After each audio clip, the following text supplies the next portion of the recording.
Hi everyone, this is Anna from Luxembourg Journals, and it hasn't been that long, but I hope everybody's feeling well and happy. I'm here today to show you this journal of mine, which I have been working on for a while, again in my mind. So what I usually do is because you probably heard this before and you're probably thinking, well, what are you doing? What I'm doing is I usually have a theme and I don't always start working on it because I'm working on something else most of the time. So I take notes, and sometimes I gather information and different moments of the day, like in the evening or when I'm sitting down and relaxing and stuff like that. So anyway, this one has been in my in the process for a while now. So, and it has been inspired. I've been inspired by a film I saw recently, which is Mary Shelley. It's her life, and I would say that no, it was a beautiful film, very well done, very realistic, and no, it didn't try to pretend that things were wonderful for her, and it showed the cruelty of her life, the hardness of her life, not the cruelty. Maybe that's a bit harsh. It's the hardness. She lost her mother at a very young age, and her father remarried, and she had to afterwards live with her new family, which was a sister and a brother, and she wasn't happy, and she loved reading books. She was a very good writer herself. She loved books, and she wasn't really allowed to read them. But her father owned a bookstore, and she was able to help him there. So this is basically her story of her youth, and later on, not very much later on, when she was quite young, she met Percy Shelley, and he fell in love with her. She fell in love with him, and they ran off together, and she took with her sister, which I'm so sorry, but I can't remember her name. Her half sister. No, she wasn't even her half sister. She was her mother's stepmother's daughter. So she ran off with her, and they both ran off with Shelley, with Percy Shelley, and her life wasn't easy after that, because she spent time. Part of the time Shelley was. But he was very. I think the problem with him was that he was wasteful. He spent his money in all sorts of things that were not really necessary, and eventually they went bankrupt, and they had to start all over. And in the meantime, she lost her baby, and a little baby girl, and that affected her terribly. And through the film, you get the impression that actually Frankenstein, her creation of Frankenstein, has been a result of all these hardships that she's had, especially the fact that she lost her child, which devastated her. So naturally, but she was very much affected as a writer as well. Affected her writing. So anyway, what I've done here is I have a journal, her journal, and I have collected things that I thought might have mattered to her. And I think most of you might know that Shelley obviously was a poet, and he died at a very young age, and at the same time also his ex-wife committed suicide, and he was a romantic, period of romantics that time, and he was also very, very sensitive, and there, and also his political ideas were very liberal. They did not see eye to eye in every way. So sometimes I would say that she became probably more conservative because he was a little bit too relaxed, and she sometimes did not share his. She did not like his lifestyle or their lifestyle together. And they were involved with Lord Byron and Polidori and Keats. So Lord Byron actually, they spent a lot of time with Lord Byron. They spent time in Switzerland at his villa with him.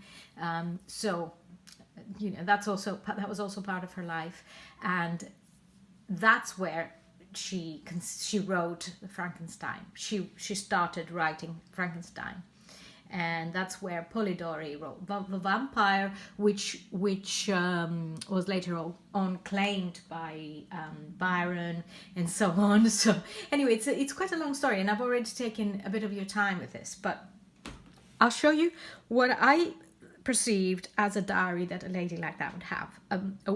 Somebody who has obviously the blessing of being such a wonderful writer herself, and also being married to somebody who was a great poet. So anyway, so this is a very old lace that I found in a market when I was in Greece, and it was an antiques market. So it is an original old lace. It's not very strong, so instead of trying to do things like tying it and putting it through the pages or whatever, what I've done is I just enveloped it around the book with this old looking pin, Tim Holtz pin. So it is really easy to remove, and one can keep it around the book or inside the book as a little piece of ephemera, let's say. So yeah, it's just something pretty. I thought would be looking nice, and something that she could have easily wrapped her book with. And this is a cover that it's going to come in, which is like a cloth bag that I made. I usually try and make these bags for all the journals that go. It's just nice to have a place to put your journal in. So, and this is like the old style, let's say of the Times journal, and I've added a gold tassel, which is in a semblance, so it comes out easily. And this is the usual sort of what I quite like, the fleur-de-lis on the spine and the back, like an effort to imitate the style of that time. Not that elaborate, it's quite plain. And this is the front. The color is a beautiful, it's actually got turquoise and green, darker green, and a lot of light blue, which is all mixed up into this, and it's been aged. So it is a beautiful color, and it's got very much the Italian decadence sort of look about it, because I actually thought that this could be a journal that was gifted to her when she was living in Italy for a while with her husband Shelley, and had met Polidori. Now that's some part of the story that I didn't mention, that they were very close, Mary and Polidori. They were quite similar in many ways in their personalities, and Polidori was a doctor and a very close friend of Byron's. Some people say that he was very jealous of Byron. I don't know. All these things are quite, these are just rumors. But what I know is for sure is that Polidori admired her greatly, and she admired him. So they spent a lot of time together, and I thought that maybe, and he admired her writing, her style, her personality. He admired everything about her. So very easily he could have gifted her this journal. So it's very Italian looking, let's say, the style. Okay, of the Times. Now inside oh my god, the sun's going, coming and going. Inside I've got this paper, that is this handmade Nepalese paper. And it's got lots of gold in it. I don't know if you can see it now that the sun's gone. Let's see if I can get the curtains up a bit, because it's nice to be able to see it. to be able to see this beautiful gold reflecting on her. So I think it's okay now, you can tell. It's got a light green, you know, leafy green. And I've left this as I like doing here. And this is and like one of Shelley's poetical works, one of the first books. And it is edited with a critical memoir by William Michael Rossetti, and it's an unannotated edition, very old. So I used it as like the cover page of her journal. And what she would have done is she has collected in this journal some of Shelley's, not a lot of his works, but some of the book covers, and because she was a great admirer of Shelley as well herself. So this is a letter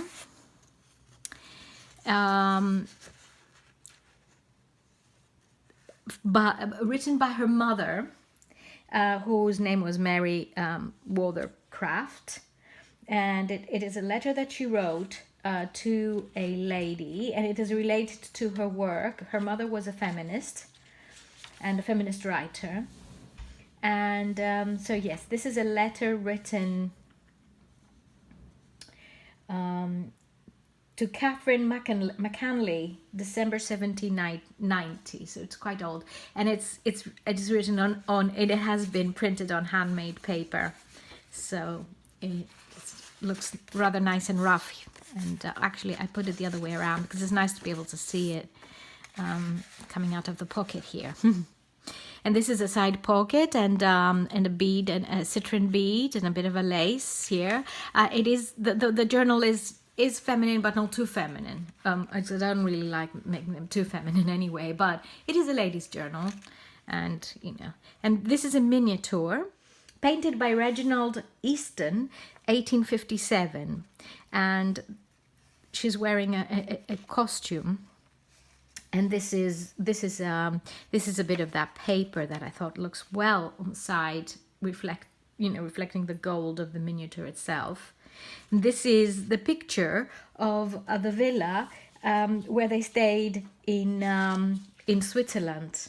Villa Diodati, it's called Villa Diodati, and she's got a picture in her journal of the villa where she stayed, where she has fond memories of her stay, but at the same time it was a difficult period of her life. So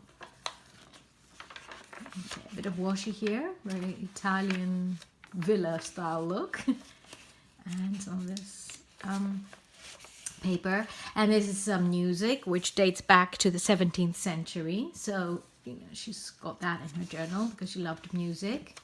And this is a part of a note of her father when she was born, and it's just I think it is from his own, if I'm not mistaken, from his own journal, and it has her birth. Yeah, it is from his own journal, William Godwin's journal, birth of Mary, 20 minutes after 11 at night. So it's somewhere in here. Noted. So she's kept that as well in her journal. And there's another a frame that one can attach on the page around here and put a picture. Then you can see that the paper is really aged. And this is a drawing, and that's from a book called Keats Shelley, the Bookman Memorial Souvenir in 1912. And looking at him, I think he looks like Keats. But she kept this drawing, which is an original drawing. So she has randomly picked all sorts of things, and you know, she's got them here.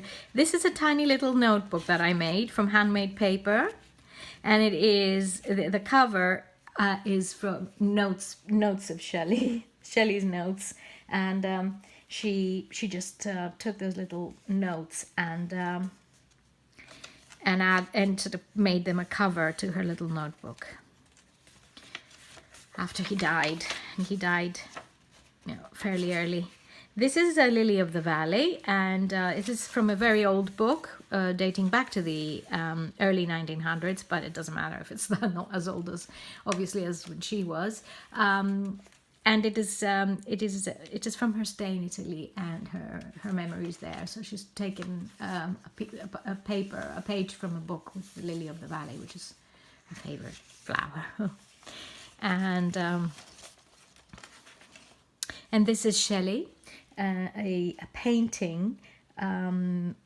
Let me just tell you who has painted that. By Amelia Curran, and it is it was painted 1819 in 1819 by Amelia Curran, and it's a portrait of William Shelley.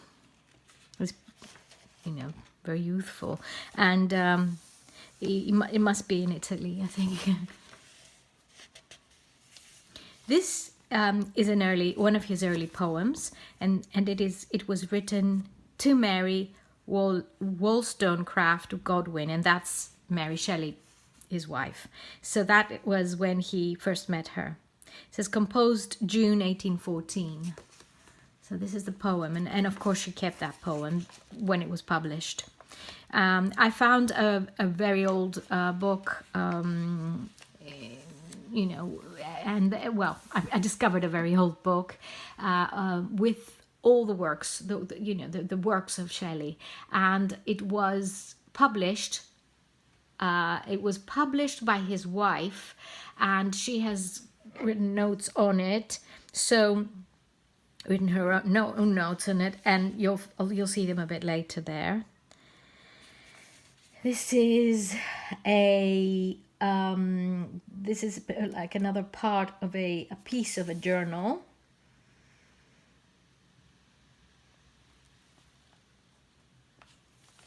Handwritten. This comes from another book, and it's a book of different poets, and that's, you know, his part which he kept. This is Shelley.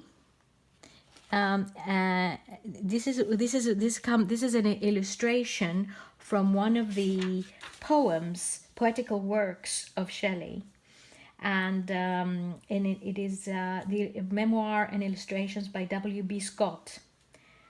And this is just from a beautiful illustration. If you can see it. This is Mary Shelley's mother, who was, as I said, a feminist, and well, she's kept her picture there, photograph, and there's a pocket here, and this is the note, like the cover from a book, from the vampire book. Spelled with a Y, vampire, and it dates back to the 1881, yeah. So she kept that because she was present when it was all done, written and conceived as a story. And this is from the first edition, 1819, of the Vampire. And as you can see, it says by Lord Byron, and it looks like it's hand signed by him. I can't for sure tell you it is, but I think, if I remember well, that it was, because he was claiming it as his own. But again, you know, no one is 100%. I'm not 100% sure. I don't know exactly how it works, but anyway. So this is just a little bit of that paper and the pocket, and this is Mary Shelley when she's a bit older. And here she's got some outfits of the time, and she picked some of this beautiful silk because she liked this gown. And this is a little piece of La Traviata, which she hid there in case she could go and see it.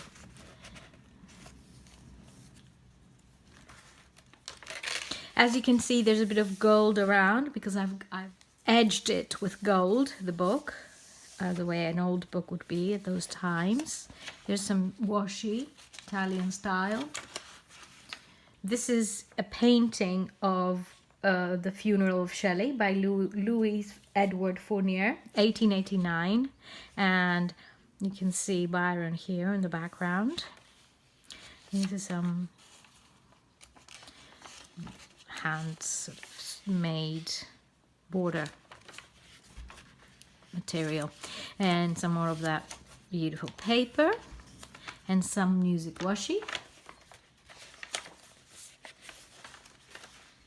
And there's also part of that lace that I've got. No, yeah, it's a type of lace, I guess, that is from the antiques market in Athens, sewn on.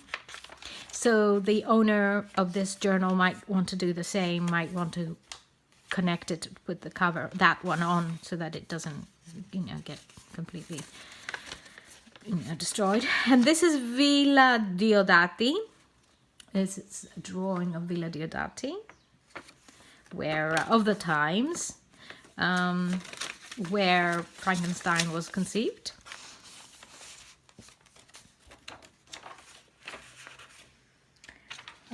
I didn't tell you who made this drawing. It says here it's Decius in Geneva, 1816. And the fashion attachment that I've got here is from the World of Fashion and Continental Feuilletons in 1824. Now this is, it comes from the book I said I found, and it is by Mrs. Shelley, prefaced by Mrs. Shelley, and she is writing here, she has written here a few things about his works, very fondly, 1824. And I believe that in this edition that I've got is the only one that has this, and I might be wrong, but I think that's what it says in the beginning of the book. So yeah, so I thought, I'd add this because it's a nice thing to have, to have from her. This is a cover from 1813 about Queen Mab, one of his works. If anybody is interested, Shelley is, he's written some beautiful things. So this is one of his portraits, and it says painted by George Clint. And so she's got his portrait here. Very aged paper. This is a map of Italy and Switzerland at the time, or part of Switzerland, at the time in the 1780s, and that would have been her guide to the area. So she kept that in her journal. So I'll attach it. And there's a pocket here. And this is where she grew up, in St. Pancras in London. And this is her neighborhood. This is the area where she grew up. And it is... Right, it is the Polygon, Somerstown, in 1850 at St. Pancras by Miranda Seymour. So she's got her own old home, her old, neighborhood area there. And this is a semblance with some bits from the opera, and this is a tab with the journey. What a journey is. Well, what is a journey? For everybody, it's a different thing.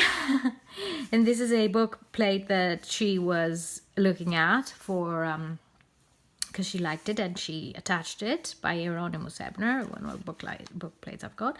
And I've attached here this tassel, this gold tassel, so that it can work as a bookmark. And then this is her son. Hers and Percy's little boy. and his name is William. So this is a portrait of William Shelley, 1819, by Amelia Curran. There you go. This is a handwritten note of hers, where she is writing her Frankenstein. That's her own notes, her own handwriting. So she hasn't kept a lot of Frankenstein bits in this journal, but she's definitely got one page that she thought she could save.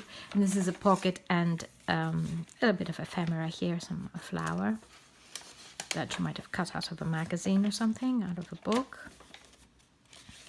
There's some space to write. And this is notes. These are notes on Queen Mab by Shelley, by Percy. So she kept that little piece of paper to remember him. And this is some paper, handmade paper that she could use for her notes. And this is it. I've added this as my signature, and this is the end. You see the shine. The sun's come out, so you can see how the paper shines.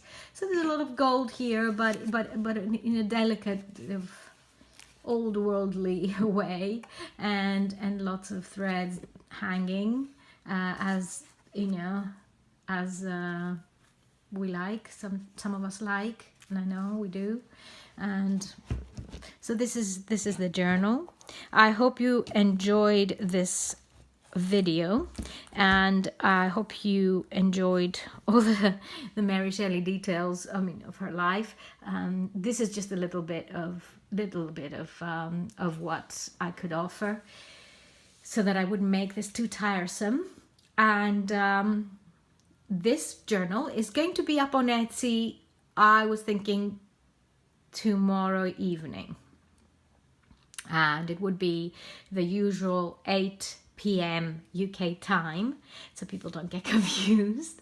And yes, so okay, well, that's it. I don't have anything else. So it will come with all the details of all the references, because I've got them all noted down.